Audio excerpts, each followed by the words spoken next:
चुनाव मंच में आप सबका स्वागत है। हमारे साथ हैं बीजेपी के फायर ब्रांड लीडर, 5 बार सांसद रहे योगी आदित्यनाथ। वो योगी जिनके तन पर भगवा चोला है, वो योगी जिनकी जुबान पर खांटी हिंदुत्व के धधकते जुमले हैं, वो योगी जिनका आदेश उनके समर्थकों के लिए कानून होता है, वो योगी जिनकी धमक, जिनकी हनक पूरे पूर्वी उत्तर प्रदेश में होती है, वो योगी जिनकी हर बात पर उनके कार्यकर्ता कुछ भी करने, मरने, मारने को तैयार होते हैं, वो योगी जो चुनाव के महासमर में विजय की पताका लहराने बीजेपी की तरफ से चुनाव प्रचार में कूद रहे हैं, वो योगी जब चुनाव प्रचार में कूदते हैं तो कहा जाता है वो बात हिंदुत्व की करेंगे, वो कैराना की करेंगे, वो हिंदू मुसलमान की करेंगे। वो योगी एक बार हमारे चुनाव मंच पर हैं। योगी आदित्यनाथ का स्वागत है चुनाव मंच पर।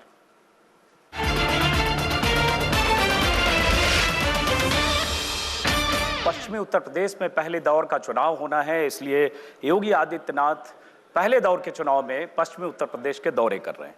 पश्चिमी उत्तर प्रदेश में ही कैराना है, पश्चिमी उत्तर प्रदेश में ही मुजफ्फरनगर है, पश्चिमी उत्तर प्रदेश में ही बुलंदशहर है और पश्चिमी उत्तर प्रदेश में मेरठ है और पश्चिमी उत्तर प्रदेश में ही वो तमाम शहर हैं जहां पहले दंगे हुए हैं, जहां हिंदू मुस्लिम वोटों का पोलराइजेशन हुआ है और पश्चिमी उत्तर प्रदेश में ही वो इलाके हैं जहां से इस बार तय होगा कि बीजेपी को वहां से कितनी सीटें मिलेंगी। इसलिए हम बात शुरू करेंगे योगी आदित्यनाथ से, तमाम मुद्दों पर बात करेंगे, लेकिन सबसे पहले सुनना चाहेंगे योगी जी, चूंकि आप चुनाव प्रचार शुरू कर चुके हैं, बीजेपी के स्टार प्रचारक हैं, हालांकि उसमें दुखती रग आपकी क्या है उस पर हम आगे बात करेंगे। क्या लगता है आपको कि उत्तर प्रदेश में बीजेपी का क्या होगा, कितनी सीटें बीजेपी को? भारतीय जनता पार्टी उत्तर प्रदेश में स्पष्ट बहुमत की सरकार बनाएगी और उत्तर प्रदेश के गुंडा राज को, उत्तर प्रदेश की अराजकता को समाप्त करके उत्तर प्रदेश में सबका विकास और सबकी सुरक्षा की गारंटी भी लेगी। चुनाव में जब भी चुनाव होते हैं उत्तर प्रदेश में तो आपको पूर्वी उत्तर प्रदेश के एक बड़े चेहरे के तौर पर देखा जाता है और जाहिर है आप हिंदुत्व के एक आइकन भी माने जाते हैं। इस चुनाव में आपको लगा नहीं कि उत्तर प्रदेश में भी किसी चेहरा को आगे करके चुनाव लड़ना चाहिए था? देखिए, भारतीय जनता पार्टी कोई परिवारवादी, वंशवादी या जातिवादी पार्टी नहीं है। भारतीय जनता पार्टी एक लोकतांत्रिक पार्टी है। हमारे पास चेहरों की कमी नहीं, हमारे पास बड़े नेता भी हैं, हमारे पास सामान्य कार्यकर्ता भी है। लेकिन मैं तो ये जानना चाह रहा हूं कि चेहरा आप क्यों नहीं हो सकते थे? आपका इतना बड़ा चेहरा है, 5 बार सांसद रहे, सबसे युवा सांसद के नाम के तौर पर भी आपका नाम दर्ज है, चेहरा आप भी हो सकते थे। चेहरा महत्वपूर्ण नहीं, उत्तर प्रदेश की सूरत बदलने का जज्बा होना चाहिए और उत्तर प्रदेश की सूरत को भारतीय जनता पार्टी का हर कार्यकर्ता बदलने की क्षमता रखता है। आपको हमने सुना है बीते 10 दिनों के अंदर जो 2-3 जगह आपने पश्चिमी उत्तर प्रदेश में कहा है, योगी आदित्यनाथ का एजेंडा क्या है? देखिए, भारतीय जनता पार्टी का जो एजेंडा है वही मेरा एजेंडा भी है। भारतीय जनता पार्टी ने विकास की बात भी कही है, भारतीय जनता पार्टी ने सुरक्षा की बात भी कही है। सामूहिक पलायन क्या कोई इश्यू नहीं यूपी में? केवल कैराना और कांधला तो मीडिया की नजरों में आ गया। मैं कह सकता हूं 2 दर्जन से अधिक कस्बे हैं पश्चिमी उत्तर प्रदेश में जहां पर पलायन हुआ है। आप गाजियाबाद में चले जाइए, वाल्मीकि बस्ती पूरी तरह खाली हो चुकी है, कोई मुद्दा नहीं बनता है, दिल्ली के एकदम नजदीक है। बस योगी आदित्यनाथ यहीं आप अपने एजेंडे पर आ गए। क्या आप आ गए पलायन पर?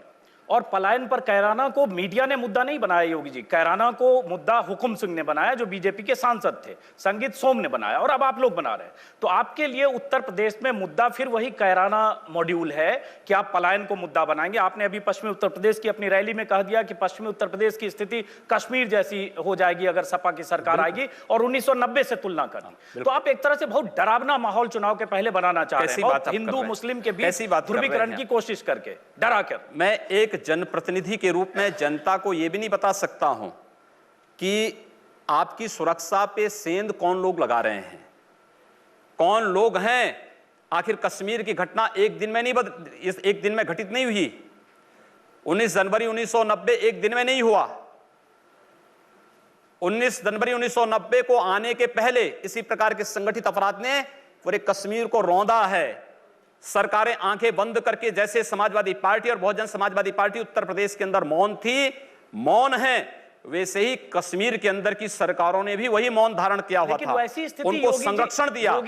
और यही स्थिति आज पश्चिमी उत्तर प्रदेश के अंदर है। अगर वहां रोका नहीं गया इस पलायन को तो निश्चित ही एक दिन ऐसा आएगा जब कश्मीर जैसी स्थिति पश्चिमी उत्तर प्रदेश के अंदर पैदा हो, वह दिन ना आए।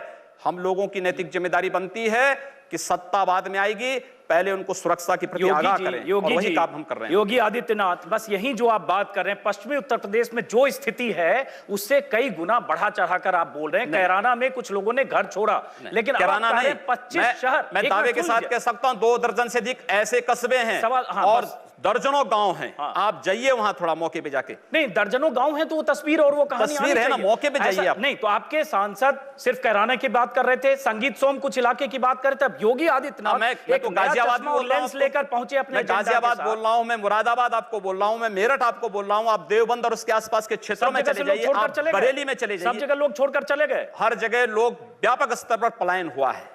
बहुत एग्जैजरेटेड, बहुत अतिरंजित बात आप जाइए ना, आप क्या आप एक बार निष्पक्ष अपनी टीम को नहीं, मैं जाता हूं, हमारी टीम भी जाती है योगी जी, लेकिन हम योगी की आंख, योगी का चश्मा, योगी का एजेंडा लेकर नहीं जाते। योगी तभी बोलता है क्योंकि योगी दूरदर्शी होता है। अच्छा, योगी आज की बात नहीं कर रहा है, योगी भविष्य की बात कर रहा है, इसलिए उनको बता रहा है। उसको भी आपने पहले देख लिया था। बिल्कुल, मैं जान रहा हूं, हुए थे, आपने पहले देख लिया होगा कि होने वाला है। देखिए, समझदारी इसी में है कि हम ठोकर खाने का इंतजार न करें। समझदारी यह है कि ठोकर अगर कहीं लग रही है तो हम उसी से सबक सीख जाएं। कश्मीर में ठोकर लगी है, पश्चिमी उत्तर प्रदेश में ठोकर न लगे, यही हमारे लिए समझदारी है। योगी आदित्यनाथ रोकें और सख्ती के साथ रोकें। लेकिन ये डराकर ऐसा लगता है कि आपका पूरा गेम प्लान यूपी के लिए, पश्चिमी उत्तर प्रदेश के लिए योगी का एक अलग गेम प्लान है। मेरा कोई अलग गेम प्लान नहीं है। जो हमारे चुनाव मैनिफेस्टो का हिस्सा है, इलेक्शन मैनिफेस्टो का हिस्सा है, मैं उसी के अंतर्गत इन सब बातों को उस मैनिफेस्टो में है कि 25 जगह पलायन हुआ। हमने 25 जगह पलायन नहीं, हमने सांप्रदायिक हिंसा से संवेदनशील क्षेत्रों में सामूहिक पलायन की घटना को रोकने के लिए वहां पर स्पेशल टास्क फोर्स गठित करने की बात और डिप्टी कलेक्टर की तैनाती और जिलाधिकारियों को वहां के लिए पूरी तरह जवाबदेही बनाने की बात कही है। आपके लिए पलायन बहुत बड़ा इशू है। पलायन बहुत बड़ा इशू है बिल्कुल, आपके लिए होगा। विकास के साथ साथ सुरक्षा भी आवश्यक है। कोई इशू होगा भी नहीं चुनाव में योगी जी, क्योंकि आपकी पूरी पर्सनालिटी, आपका भगवा वस्त्र और आपका कट्टर हिंदुत्व, आपकी छवि आपको पलायन के पास ले जाएगी। लेकिन मैं प्रधानमंत्री मोदी के पास ले जाता हूं। एक मिनट सुन लीजिए, मैं आपको प्रधानमंत्री मोदी के पास ले जाता हूं। प्रधानमंत्री मोदी की जितनी रैलियां हुई है चुनाव के दौरान, और आज भी मेरठ में उनकी रैली होगी, हर रैली में वो विकास की बात करते हैं, वो उत्तर प्रदेश को एक अलग लेवल पर ले जाने की बात करते हैं, गांव में बिजली, किसान को फायदा, इसकी बात करते हैं, नीम कोटिंग यूरिया की बात करते हैं। योगी आदित्यनाथ पलायन की बात करते हैं। तो ऐसा लगता है कि एक मिनट सुन लीजिए कि उत्तर प्रदेश में 2 पिच तैयार है। एक पिच पर नरेंद्र मोदी चलेंगे, एक पिच पर योगी चलेंगे। योगी के पीछे साक्षी, संजीव बलियान, संगीत सोम, बैंड बाजा बारात। हमने विकास की बात भी कही है, 70 लाख नौजवानों को रोजगार की बात भी हम लोगों ने इस बात में कही है, मंचों पे भाषण भी हुए हैं। लेकिन आप उसके एक पक्ष को लेकर के चल रहे हैं। लेकिन हां, मैं फिर कहता हूं कि विकास के साथ साथ सुरक्षा एक इशू है और हम इसको लेकर के जनता के पास जाएंगे। तो सुरक्षा इशू है, मतलब हिंदुओं को की सुरक्षा इशू है। हमने सबकी बात मारे जाएं अगर, हमने जाति, मत और मजहब की बात नहीं कही। आप मेरे भाषण को कोट कर रहे हैं, वहां पर ना हिंदू है ना मुस्लिम है, उपद्रवी कोई भी है, आप उसके खिलाफ कार्रवाई करिए। लेकिन नहीं, आप एक बात तो सुनिए पहले। मायावती जी जो कहती हैं कि दलित और मुस्लिम एक हो जाओ, तो तब आपको ये अच्छा लगता है। नहीं, तब भी हम जब समाजवादी पार्टी तब भी हम सवाल उठाते हैं, यादव और मुस्लिम की बात करती है तो वो अच्छी बात है। तब भी हम लेकिन सवाल उठाते अगर मैं उन तत्वों के खिलाफ जो दंगाई हैं, जो सामूहिक पलायन के लिए जिम्मेदार हैं, उनके खिलाफ कार्रवाई की बात करता हूं तो मैं सांप्रदायिक हो गया। 5 वर्षों में उत्तर प्रदेश के अंदर 500 से अधिक छोटे बड़े दंगे हुए, और ये मान के चलिए कि हमारे लोगों के कारण ही पूर्वी उत्तर प्रदेश में एक भी दंगा नहीं हुआ। वहां हिंदू सुरक्षित है तो मुसलमान भी सुरक्षित है। दंगा हुआ वो अखिलेश सरकार की नाकामी थी। नाकामी थी ना, तो बोलिए इस बात को, बिल्कुल इस बात को बोलिए कि उसकी नाकामी थी। नाकामी थी, जैसे निकम्मों को सत्ता से बाहर करिए यहां से। दंगे के समय बिल्कुल नाकामी थी, बाहर करना चाहिए। सुरक्षा ना दे सके दंगाइयों पर। मैं जोर दे रहा हूं, दंगे के समय सफाई में जिस ढंग से जश्न हो रहा था वो भी शर्मनाक था। सरकार मथुरा से प्रारंभ होता है और सहारनपुर तक जाता है। बिल्कुल सही करें। 4 बार बरेली में दंगे हुए, बिल्कुल सही। मुजफ्फरनगर में 4 महीने तक दंगे होते रहे। अगर सरकार मुस्तैद होती तो जिस ढंग से दंगे कई दिन तक भड़के, शक्ति का संतुलन हम लोग पूर्वी उत्तर प्रदेश में कर रहे हैं। और आवश्यकता पड़ेगी पश्चिमी उत्तर प्रदेश में वो संतुलन करेंगे, सबको सुरक्षा देंगे, लेकिन दंगाइयों को किसी भी स्थिति में बख्शेंगे नहीं। तो ये आप डरा रहे हैं, डरा नहीं रहा हूं मैं, हम लोगों ने नियंत्रित किया है, बिना सत्ता के बल पे किया और आगे भी करेंगे हम लोग। जिस ढंग से आप डरा ये रहे हैं पश्चिमी उत्तर प्रदेश के लोगों को, मैं डरा नहीं रहा हूं, उनको जागरूक कर रहा हूं कि जिस ढंग से पूर्वी उत्तर प्रदेश में गोरखपुर में आपकी हिंदू युवा वाहिनी जिस ढंग से काम गोरखपुर ही नहीं, हम लोगों ने आजमगढ़ को भी नियंत्रित किया है। अगर जरूरत पड़ी आजमगढ़ से सब लोग डरते थे, अब आजमगढ़ में हर व्यक्ति जा सकता है, अब आजमगढ़ में जाने में किसी को संकोच नहीं। और ये मान के चलिए किसी ने किया तो हिंदू वाहिनी जैसे संगठनों ने किया है, और आगे भी हम लोग करेंगे, रोकेंगे। दंगे नहीं होंगे तो विकास होगा। और पश्चिमी उत्तर प्रदेश में विकास इसलिए थमा है क्योंकि पश्चिमी उत्तर प्रदेश में लगातार दंगों ने जनजीवन को प्रभावित किया है, आम नागरिकों के सामने सुरक्षा का गंभीर संकट खड़ा किया है। और उत्तर प्रदेश में सपा बसपा ये दोनों सरकारें उन दंगाइयों को लखनऊ में लाकर के सम्मानित करते थे, स्टेट प्लेन का दुरुपयोग होता था, इन दंगाइयों को लाकर के सम्मानित किया जाता था। भारतीय जनता पार्टी आएगी, ऐसे दंगाइयों से सख्ती के साथ निपटने का कार्य करेगी। योगी जी, मैं ये पूछ रहा हूं, ऐसे दंगाइयों से सख्ती से सरकार निपटे, अच्छी बात है, सरकार की ड्यूटी होती है, सरकार की जिम्मेदारी है कि निपटे, लेकिन क्या ऐसे दंगाइयों से, अगर दंगा ऐसे होता है तो योगी आदित्यनाथ की हिंदू युवा वाहिनी या योगी आदित्यनाथ के कार्यकर्ता निपटे? ये तो फिर अराजक स्थिति होगी। देखिए, जब सरकारें निकम्मी हो जाएंगी, एक भी उदाहरण आप नहीं दे सकते जहां पर किसी हिंदू संगठन ने दंगा किया हो या अपने स्तर पर कोई कानून अपने हाथों में लिया हो, लेकिन शक्ति का संतुलन बनाने की आवश्यकता है। और वह शक्ति का संतुलन पूर्वी उत्तर प्रदेश में बना है, पश्चिमी उत्तर प्रदेश में भी बनाएंगे। तो कैसे बनाएंगे शक्ति? आप देखते रहिए, बनाएंगे। जरा सुनते हैं, आप जरा सुना दीजिए। मैंने कहा ना, जनता जानना चाहती है। पूर्वी उत्तर प्रदेश में जाइए क्यों दंगे नहीं हुए, और पश्चिमी उत्तर प्रदेश में क्यों दंगे हुए, बस ये उदाहरण पर्याप्त है। पश्चिमी उत्तर प्रदेश में क्यों दंगे हुए, मैं जरा समझना चाहता हूं, जरा समझा दीजिए। वहां जब दंगे हुए मुजफ्फरनगर में, उसमें हर दल के नेता थे जो पर्दे के पीछे कहीं न कहीं उकसावे की राजनीति कर रहे थे, चाहे कांग्रेस के इमरान नासूर, देखिए ये तो बात, चाहे नेता तो बाद में आया, चाहे बीजेपी के हों, नेताओं के नाम मैं बता सकता हूं, नेता बाद में आए हैं, के पीछे उकसा रहे थे वहां, नेता बाद में आए हैं। कार्यकर्ता क्या आपको नहीं मालूम कि जब पहली बार उन दो बालकों की हत्या होती है, बिल्कुल सब मालूम है, हत्या होती है, उत्तर प्रदेश सरकार के एक मंत्री के द्वारा उन हत्यारों को पुलिस स्टेशन से छुड़वाया जाता है, और फिर वहां पर एक वर्ग विशेष के लोगों को खुली छूट दी जाती है दंगा करने की।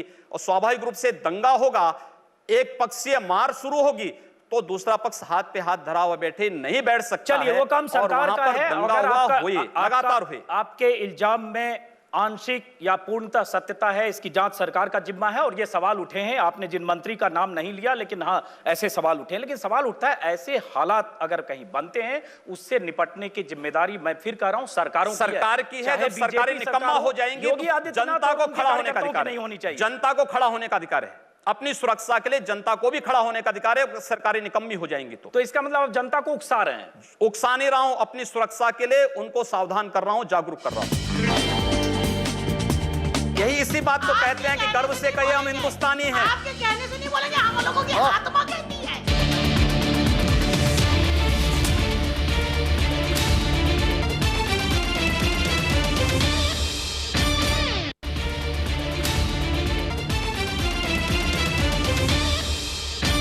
ये हिंदुस्तान पूरी दुनिया में साधु संतों, सूफियों और औलिया अल्लाह और स्वामी विवेकानंद जी के सांझी संस्कृति से पहचाना जाता है। क्या आप स्वामी विवेकानंद जी के आचरणों और आदर्शों पर अगर उतरे तो मैं समझती हूँ ज़्यादा आप लोकप्रिय होंगे। और इस देश को कोई भी समुदाय, ना तालिबानी, ना उसामा और ना ही किसी पाकिस्तान का झंडा उठाता है। ये एक साजिश के तहत नफरत फैलाई जाती है। अगर इस देश में बहादुर शाह जफर और वीर अब्दुल हमीद और अशफाक उल्लाह और भगत सिंह और सुभाष चंद्र बोस जैसे लोगों की तरह से आपके विचार हो, तो हम समझते हैं कि सभी समुदाय के लोगों को देशभक्ति का सफाई नहीं देनी पड़ेगी। आप लोग सिर्फ देशभक्ति नहीं है, पूरा देशभक्त है। बात सुनिए, स्वामी विवेकानंद जी ने कहा था कि गर्व से कहो हम हिंदू हैं। तो हम तो स्वामी विवेकानंद के ही उन वचनों को आत्मसात कर रहे हैं जो उन्होंने कहा कि गर्व से कहो हम हिंदू हैं। हम भी कहते हैं, हम गर्व से कहते हैं हम हिंदुस्तानी और बस यही बोलिए ना, यही बोलिए, यही बोलिए। हम लोग यही इसी बात को कहते हैं कि गर्व से कहिए हम हिंदुस्तानी हैं। आपके कहने से नहीं बोलेंगे, हम लोगों की आत्मा कहती है, इसीलिए कह रहे हैं। के दबाव से नहीं तो यही तो स्वामी विवेकानंद ने कहा कि गर्व से कहो हम हिंदू हैं।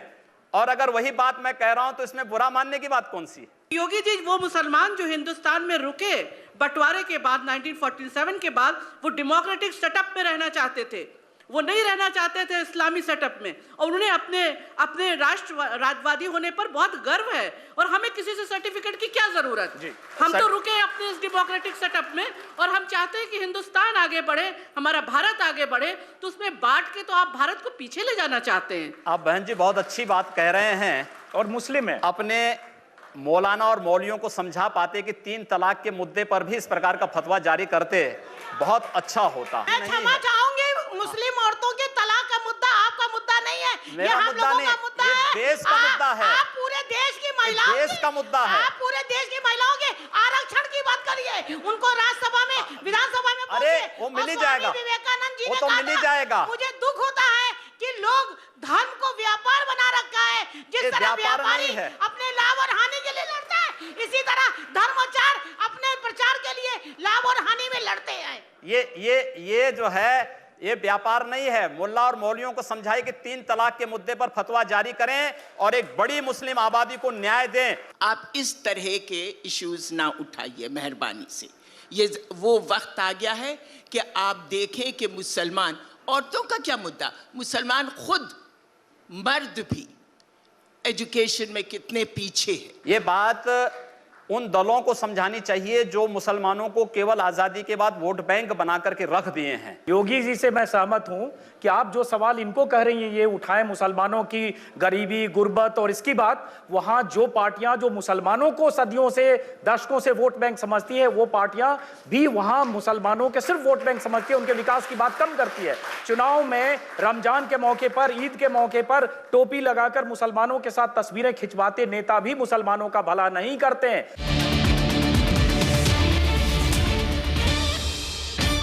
कोई बुरा नहीं किया। अगर किसी विदेशी आक्रांता के द्वारा, एक मिनट, किसी विदेशी आक्रांता के द्वारा किसी कालखंड में कुछ ऐसा कार्य किया गया है, उसको बदला जाना चाहिए। यह देश की सांस्कृतिक आजादी की लड़ाई भी है। सही बात है। तो आप ताजमहल का नाम राम महल कर सकते हैं, क्यों नहीं करेंगे? कर देंगे, बिल्कुल किया जाना चाहिए। आवश्यकता है तो किया जाना चाहिए। चलेगा तो जो मुमताज महल के लिए शाहजहां ने ताजमहल बनाया, उसको जांच का विषय है, चर्चा करिए ना इस पर कभी खुले मंच पर। अच्छा, तो इसका मतलब जो भी पुरानी विरासत है, अगर कहीं लाल कोई विरासत नहीं, कुतुब मीनार जो देश के हित में होगा, हमें वह कदम सख्ती के साथ उठाना चाहिए, बिना सोच, बिना लौंग लपेट के, बिना संकोच के। तो जो देश के हित में, देश की सुरक्षा के हित में है, आने वाली पीढ़ी के भविष्य के हित में, हमें वो कदम उठाने में कोई संकोच नहीं करना चाहिए। तो योगी जी, आप ये मानते हैं, आप थोड़ा गुस्से में हैं, तो मैं कोई गुस्सा नहीं हूं। मैं आपको बता रहा हूं, आप क्योंकि मुझे कह रहे हैं, मुझे भय है कि आपको फिर पसीना ना हो जाए। नहीं, बिल्कुल नहीं, मैं चाहता हूं आप गुस्सा करिए, पसीना नहीं आएगा मुझे, चिंता मत करिए। मैं ये कह रहा हूं कि इसका मतलब हुआ कि आप देश के हित में मतलब मानते हैं, जो 20-22% मुस्लिम आबादी है वो देश हित के खिलाफ है, उनको हाशिए पर रखकर आप अपना देश, अपनी दुनिया। आप कभी गोरखपुर आएंगे ना, वहां मुसलमान जब पीड़ित होता है तो वह कहीं और नहीं जाता, वो मेरे पास ही आता है, कहता साहब देखो फलाना गुंडा उसके पास कोई विकल्प परेशान कर रहा है। और उत्तर प्रदेश सरकार से भी जो पीड़ित होता है तो भी मेरे पास ही आता है, कहीं और नहीं जाता है। अकेले सांसद हूं जो 2, 3, 4 घंटे पब्लिक के लिए खुले उसमें बैठता हूं, कोई सुरक्षा नहीं, कोई तामझाम नहीं, कोई भी आए अपनी बात कहें, और फिर अगर बातचीत से मानेंगे ठीक, नहीं तो आंदोलन का रास्ता वहां तय होता है। हर एक व्यक्ति की सुरक्षा और हर एक व्यक्ति का विकास आपको देखना गोरखपुर में जाकर के देखिए। एक बार इसको ये बोलेंगे, हर एक व्यक्ति मतलब हिंदू हो या मुसलमान, क्या बात करते हैं? जो भारत का नागरिक है, जो भारत का नागरिक है वो हमारा नागरिक है, उसमें जाति मत और पंथ कहां की बात आती है? अरे मैं सनातन हिंदू धर्म का उपासक हूं, बदलना चाहते हैं, सनातन हिंदू धर्म का उपासक हूं, सर्वे भवन्तु सुखिनः सर्वे सन्तु निरामया की बात करता हूं। मैं किसी मत और मजहब का विरोधी नहीं, लेकिन जो भारत का विरोधी है मैं उसका विरोधी हूं सर, वो कोई भी हो, मैं उसका विरोधी हूं। योगी जी, ठीक है, तालियां बजाइए आप लोग। योगी जी, उर्दू बाजार को हिंदी बाजार बताना या बदलवा देना, उर्दू हमारी पहचान हिंदी से है या उर्दू से? मैं आपसे पूछना चाहता हूं, आप फिर मुझसे उर्दू में ही पूछिए। मेरी भाषा हिंदी है, मैं उर्दू नहीं जानता हूं। तो फिर वहां के लोग भी हिंदी जानते हैं, मैं तो जानना हम चाहता हिंदी के हूं, नाम पर क्यों ना नाम रखें? सर, सवाल तो मैं पूछ रहा हूं, जवाब आप देंगे। जिस दिन मैं आपकी तरह यहां आ जाऊंगा चुनाव लड़ने, तो आप मुझसे पूछ लीजिएगा। आज मेरा दिन है, तो मैं ये पूछ रहा हूं कि योगी आदित्यनाथ जब पश्चिमी उत्तर प्रदेश में जिस ढंग से चुनाव प्रचार में जा रहे हैं, या पूर्वी उत्तर प्रदेश में जिस ढंग से आप चुनाव प्रचार करते हैं, और जाहिर है वहां आपकी फैन फॉलोइंग भी काफी है, क्या आपके दायरे में, आपकी राजनीति में मुसलमानों के लिए कोई जगह नहीं है? क्यों नहीं है? क्यों नहीं है? शाहनवाज हुसैन मेरे सबसे अच्छे मित्र हैं। अब वो डॉक्टर तो एपीजे अब्दुल कलाम को जब माननीय अटल बिहारी वाजपेयी जी ने राष्ट्रपति के लिए खड़ा किया था, सबसे पहला सांसद था जिन्होंने समर्थन किया था। भारत का मुसलमान डॉक्टर एपीजे अब्दुल कलाम बने, शाहनवाज हुसैन जैसा बने, पहला व्यक्ति रहूंगा जो समर्थन करेगा। लेकिन अगर यहां पर कोई ओसामा बिन लादेन को और औरंगजेब जैसे दुर्दांत लोगों को अपना आइकॉन मान करके भारत के अंदर पाकिस्तान का झंडा लहराएगा, तो फिर उनके उन विषैले फनों को सख्ती के साथ कुचलने के लिए भी सबसे पहले योगी आदित्यनाथ यकीनन अगर भारत में कोई पाकिस्तान का झंडा लहराने की घटनाएं हुई गलत हैं, करेगा। कार्रवाई होना चाहिए। लेकिन ये कहकर आप पूरी आबादी को ये नहीं पूरी आबादी की बात नहीं की हमने। भारत में पाकिस्तान का पूरी आबादी की बात नहीं। एक बार हम सवाल लेते हैं। हाँ, आप जिन हिंदू हितों की बात कर रहे हैं, उनमें से बहुत से हिंदुओं को, जैसे मैं भी हिंदू हूँ, बहुत से हिंदुओं को लगता है कि राम मंदिर की याद आप लोगों को सिर्फ चुनाव के वक्त आती है। तो क्या आपके लिए राम मंदिर का मुद्दा सिर्फ चुनाव लड़ने का एक जरिया है, मुद्दा है, या इसके बारे में आप लोग अभी कुछ करेंगे? हम लोग करेंगे। मैं कल ही रायपुर में राम मंदिर का उद्घाटन करके आया हूँ। भगवान राम का ननिहाल है, और भगवान राम के ननिहाल में राम मंदिर का निर्माण हो चुका है।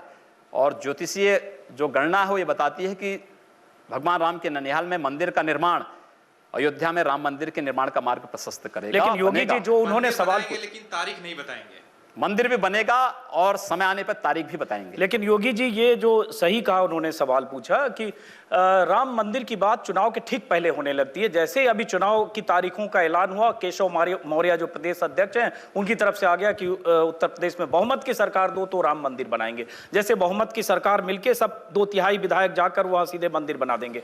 जब आपकी केंद्र में बहुमत की सरकार है, जब बड़े नेता बात करते हैं तो कानून तय करेगा, लेकिन जब चुनाव आता है तो आप हो या केशव मौर्य फिर राम मंदिर के कुछ तो धैर्य रखिए। मैं समझता हूं राज्य सरकार की बड़ी भूमिका है।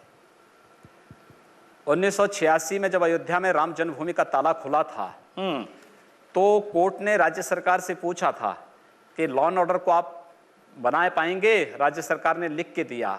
मैं श्रद्धांजलि दूंगा स्वर्गीय वीर बहादुर सिंह जी को, जिन्होंने उस समय राम मंदिर के इश्यू को लेकर के, और स्वर्गीय प्रधानमंत्री श्री राजीव गांधी जी को, जिन्होंने 89 में अयोध्या से कांग्रेस के चुनाव प्रचार का शुभारंभ किया था। और मैं धन्यवाद दूंगा राहुल गांधी को कि राहुल गांधी अपने पिता का अनुसरण करते तो संभवतः कांग्रेस की दुर्गति नहीं होती। सवाल वो नहीं है स्वामी जी, सवाल ये है जैसे आपने कहा कि राज्य सरकार की भूमिका होती है, बड़ी महत्वपूर्ण तो एक में सुन लीजिए, राज्य सरकार की भूमिका अगर होगी तो एक अमित शाह ने, जो पार्टी के राष्ट्रीय अध्यक्ष हैं, उन्होंने कुछ देर पहले मैनिफेस्टो जारी किया, कुछ दिन पहले आप भी मंच पर थे। उस मैनिफेस्टो में बहुत सारे वायदे हैं। वही वायदे पूरा करते करते शायद 5 साल में पूरा ना हो, तो आप वो वायदे पूरा करेंगे जो मैनिफेस्टो में दिया, या जाकर मंदिर बनवाने जाएंगे वहां जहां कानूनी मामला फंसा है कोर्ट में? मंदिर भी बनेगा और ये विकास के सारे कार्य भी होंगे। हमारा विकास कार्य जाति, मत और मजहब से ऊपर उठ करके होगा, सबके लिए होगा, सबका साथ और सबके विकास की बात होगी। जब आप बोलते हैं ना योगी जी कि जात मजहब इन सब से ऊपर उठ के होगा, तो बहुत दिलचस्प लगता है, क्योंकि जब फिर आपके बयान पढ़ने लगते हैं तो लगता है जो आप बोल रहे हैं और जो आप पहले जो बयान देते हैं आप लोग और जो चुनाव के समय बोलते हैं, कितना फर्क है योगी जी। सबका साथ सबका विकास ये अगर है तो आप बोलते हैं, बनारस में आपने 2 साल पहले कह दिया था कि आपको अगर अनुमति मिले तो देश के सभी मस्जिदों के अंदर गौरी गणेश की मूर्ति स्थापित कर देंगे। हमने काशी विश्वनाथ मंदिर के परिप्रेक्ष्य में इस बात को कहा था। आप ज्ञानवापी में जाएंगे, ज्ञानवापी में वर्ष में एक बार हिंदुओं को पूजा करने की अनुमति मिलती है। मस्जिद के अंदर गर्भगृह में नीचे जो मंदिर था, पुराना काशी विश्वनाथ का मंदिर था। ये वर्तमान का जो मंदिर है काशी विश्वनाथ का, ये अहल्याबाई होलकर जी ने बनाया था। लेकिन काशी विश्वनाथ का जो मुख्य मंदिर था और ज्ञानवापी मस्जिद उसी के ऊपर बनी हुई है, क्योंकि आप पूरे ज्ञानवापी के चारों तरफ देखेंगे सभी हिंदू देवी देवताओं की मूर्ति लगी हुई है। सारा जो आर्किटेक्ट है वो सब वही प्राचीन है। योगी जी, मुझे लगता है ये जो उकसावे की राजनीति है ना, इस राजनीति से कहीं न कहीं कई बार मोदी भी दूर हटना चाहते हैं, और आप लोगों के खासतौर से उकसावे की राजनीति, उकसावे के बयान, इसलिए कई बार प्रधानमंत्री मोदी ने भी नसीहत दी है कि बीच बीच में लोग ऐसे बयान देकर एजेंडा को डिरेल कर देते हैं, तो उन नसीहतों का भी कोई फर्क नहीं पड़ता है आप लोगों पे? मैं नहीं समझ पा रहा हूं कि आखिर जहां पर बहुसंख्यक समाज को मारा जा रहा हो या उनको पलायन करने के लिए मजबूर किया जा रहा हो, स्थानीय राज्य सरकारें निकम्मी होकर के इन सब बातों की अनदेखी कर लें, अनसुनी कर दें, तो फिर वहां पर पब्लिक की जिम्मेदारी क्या बन जाती है? मुझे तो लगता है कि आपका वक्तव्य ऐसे लगता है जैसे आप चाहते हैं कि कश्मीर की तरह सब लोग पलायन करके भाग जाओ। जी नहीं, अपना दूसरा ठिकाना मैं सरकार ढूंढो। मैं ऐसे नहीं सरकार हो और सकता। सिस्टम को तोड़कर कोई आदमी कानून अपने हाथ में लाठी डंडे से सरकारें उतरे, भी मैं उसके सरकारें जिस तरीके से उत्तर प्रदेश के अंदर पिछले 14 वर्षों से चली हैं,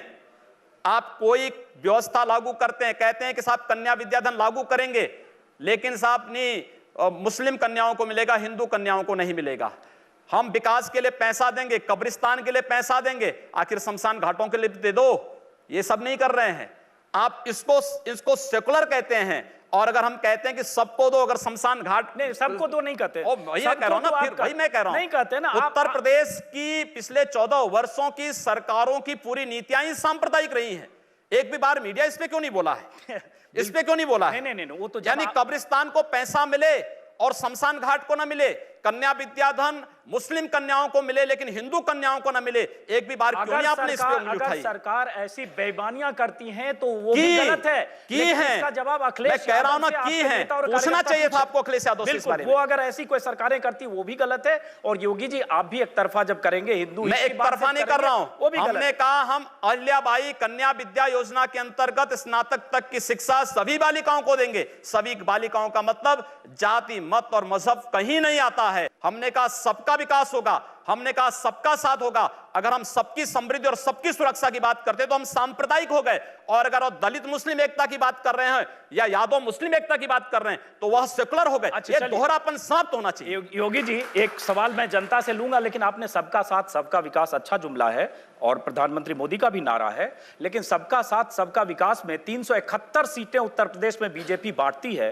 और उसमें अगर एक मुस्लिम भी नहीं है, जिस मुस्लिम की आबादी यूपी में 18 से 20% है, तो अंदाजा लगाया जा सकता है सबका साथ सबका विकास कहना और अगर किसी को टिकट ना देना या आपको उम्मीदवार नहीं मिलेंगे तो उसके क्या मायने हैं। इसका जवाब लूंगा, लेकिन कुछ लोग हैं जो सवाल पूछना चाहते हैं। जी, कुशीनगर का हाल बिल्कुल बर्मा जैसा हो रहा है, मुसलमान वर्ग वहां सांस नहीं ले पाता है।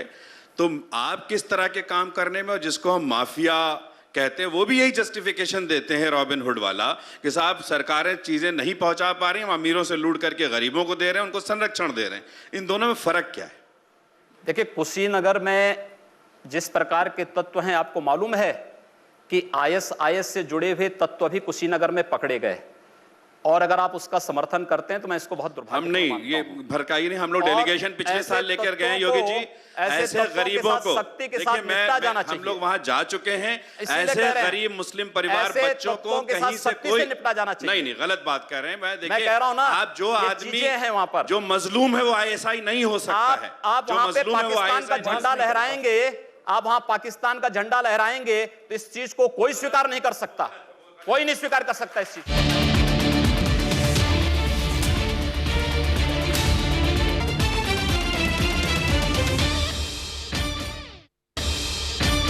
आपके समर्थक कहते हैं कि अगर यूपी में रहना है तो योगी योगी कहना है। इसका नारे का क्या मतलब है और ये डराने वाला नहीं है? अरे भगवान कृष्ण ने भी कहा था कि तस्माद योगी भवा अर्जुना। अर्जुन को कहा अर्जुन योगी बनो।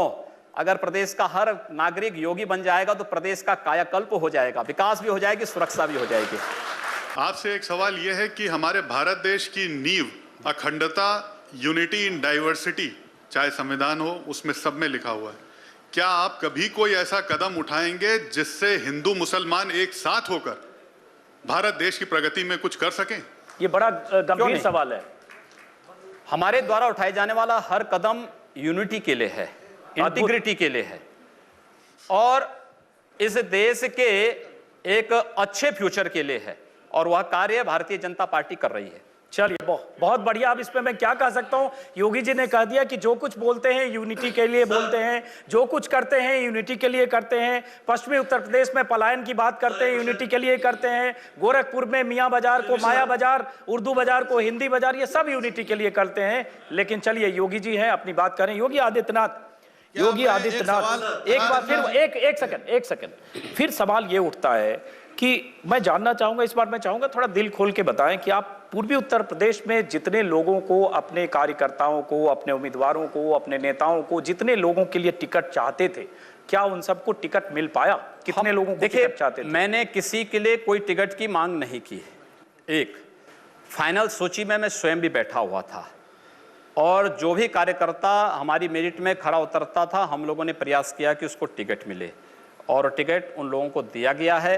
हम लोगों ने कार्यकर्ताओं से अपील की है, सबको जिताने की व्यवस्था करिए। कार्यकर्ता जीतेगा तो भारतीय जनता पार्टी जीतेगी, भारतीय जनता पार्टी जीतेगी तो प्रदेश में सुरक्षा और विकास होगा। तो ये आपके जो खास सुनील सिंह हैं, जो हिंदू कोई मतलब युवा नहीं। वाहिनी के प्रदेश अध्यक्ष ये सब हैं, बाहर किए जा चुके आपके हैं। दायां हाथ हैं। मेरा कोई दायां और बायां नहीं, मेरा सारा समाज मेरा दायां बायां है। तो सुनील सिंह जो उम्मीदवार कुछ खड़े कर सकते हैं क्या? ये सब वापस हो चुके हैं। तो मतलब जितने उम्मीदवार आप चाहते थे उतने मिल गए? आप मेरा कोई ख्वाहिश ही नहीं थी। खुश हैं? भारतीय जनता पार्टी के और उनके सहयोगी दलों के 403 विधानसभा क्षेत्रों का हर कार्यकर्ता मेरा कार्यकर्ता है, हर उम्मीदवार मेरा उम्मीदवार है। योगी आदित्यनाथ हमारे साथ यहाँ चुनाव मंच पर आए, अपनी बात रखी, अपने ढंग से अपनी बात रखी, बचाव भी करते रहे, सबका साथ सबका विकास की भी बात करते रहे और इस बीच हिंदू मुसलमान पलायन और जो योगी आदित्यनाथ जिन बयानों के लिए जाने जाते रहे हैं उसके बारे में भी बात करते रहे। बहुत बहुत शुक्रिया योगी आदित्यनाथ जी चुनाव मंच पर आने के लिए।